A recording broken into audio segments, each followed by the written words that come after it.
রাস্তার ধারে যেতে যেতে বা অনেক ক্ষেত্রে অনেক সময় ইন্টারনেটে ভাইরাল হওয়া বিভিন্ন দৃশ্যে আমরা দেখি যে কিছু মানুষ যাদের হয়তো প্রপার খাদ্য সংস্থান নেই, প্রপার বাসস্থান নেই, হয়তো তথাকথিতভাবে তারা একটু আন্ডার প্রিভিলেজ কিছু মানুষ বা কিছু বাচ্চা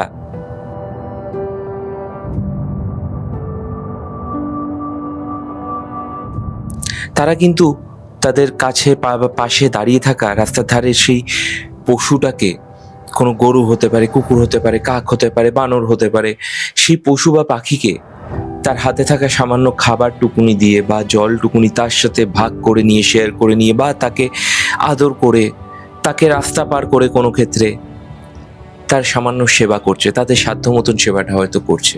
আপনারা হয়তো ভাবছেন হঠাৎ কেন এটা বলছি। তো দেখেছেন আজকে ভিডিওর থাম্বনেলটা যে সব থেকে খারাপ বা ওয়ার্স্ট হার্টের ডিজিজ কি? আচ্ছা আগে বলুন তো, ভালোবাসার চিহ্ন বলতে আপনারা কি বোঝেন? এই চিহ্নটাই তো, হার্ট সাইন। তার মানে ভালোবাসা, আবেগ, মায়া, মমতা, সহানুভূতি, সমব্যথী, এই চিহ্নগুলো, এই জিনিসগুলো বোঝাতে আমরা এই সাইনটাই, হৃদয় সাইনটা, হার্ট সাইনটাই ব্যবহার করি। এবার ধরতে পারছেন কি বলতে চাইছি? যে হৃদয়তে ভালোবাসা, মায়া, মমতা, অপরের জন্য সহানুভূতি রয়েছে, সেই হৃদয়টা হয়তো সুস্থ। আর এখানেই বলি, যে হৃদয় চ্যারিটি নেই, যে হৃদয়ে দয়া নেই, মায়া মমতা নেই, অপরের জন্য ভাবনা চিন্তা নেই, সমাজে আর কারুর জন্য ভাবনা চিন্তা নেই, শুধু নিজেরটা রয়েছে, সেই হৃদয়টা কিন্তু হৃদয়ই না। সেই হৃদয়টা সব থেকে অসুস্থ হৃদয়, and that is the worst disease of heart. তাই বব হোপের সেই উক্তিটাই আবার বলি যে if you haven't got any charity you know heart, you have the worst kind of heart travel. এর ট্রিটমেন্ট কিন্তু কোনোভাবে bypass, stent, open heart, medicine, এইসবের ট্রিটমেন্ট কিন্তু হয় না। এর ট্রিটমেন্ট ওয়ান অ্যান্ড অনলি ভালোবাসা, চ্যারিটি, লোকের প্রতি, মানুষের প্রতি, প্রকৃতির প্রতি, পরিবেশের প্রতি, পশুদের প্রতি, সকলের প্রতি সহানুভূতিশীল হওয়া। যেসব মানুষের মধ্যে এই চারিত্রিক বৈশিষ্ট্যগুলো থাকে, সেই সব মানুষগুলো হয়তো অপেক্ষাকৃত ভালো থাকেন, কারণ তাতে কিন্তু এই চ্যারিটি, এই ভালোবাসা, এই দানে কিন্তু রক্তচাপ নিয়ন্ত্রিত থাকে, যার ফলে প্রত্যক্ষ বা পরোক্ষভাবে আপনার হার্ট কিন্তু ভালো থাকে।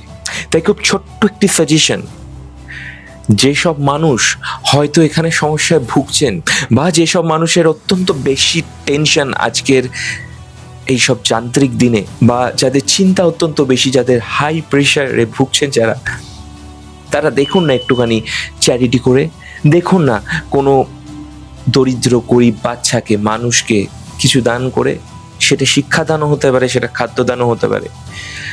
দেখুন না কোনো অভুক্ত কোনো পশুকে কিছু খাইয়ে, তাদের একটু শেল্টার দিয়ে, তাদের কিছু না হোক একটু ভালোবাসা দিয়ে। আর দেখুন, চ্যারিটি করে কিন্তু কেউ গরিব হয় না। মনে রাখবেন, সব ভালো কাজই কিন্তু একটি চ্যারিটির উদাহরণ। কি মনে হচ্ছে এটা খুব কঠিন কাজ?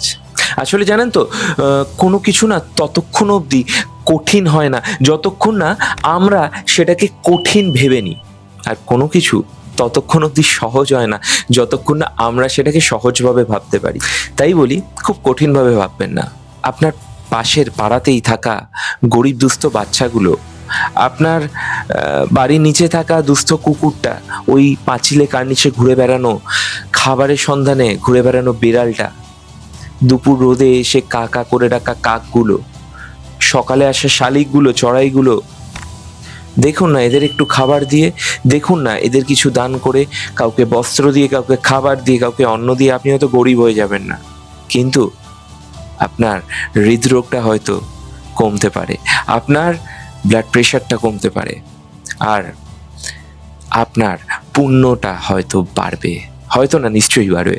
দেখবেন খুব ভালো থাকবেন। আর সব থেকে বড় কথা, এতে আমাদের সমাজ, আমাদের পৃথিবী, আমাদের পরিবেশ সব কিছু কিন্তু আরো একটু বেটার হবে সকলের বসবাসের জন্য।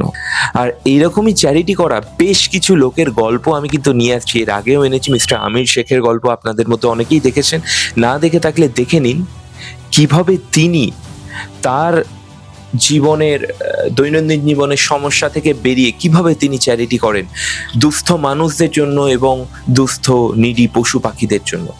একবার পারলে দেখে নিন না। যাই হোক, বলার এইটুকুনি, ভালো থাকুন, সুস্থ থাকুন, সমাজকে আরও সুস্থ করে তুলুন যাতে সবার জন্য সমাজ ভালো হয়, ইয়াং জেনারেশন যাতে আরও অনেক কিছু আপনাদের থেকে শেখে। আর তাই জন্যই বলবো, দয়া করে ভিডিওটি সকলের সাথে শেয়ার করুন যাতে সকলের মধ্যে ভালো জিনিসটা ছড়িয়ে পড়ে। ভিডিওটা ভালো লাগলে একটি লাইক দিয়ে আমায় উৎসাহিত করবেন।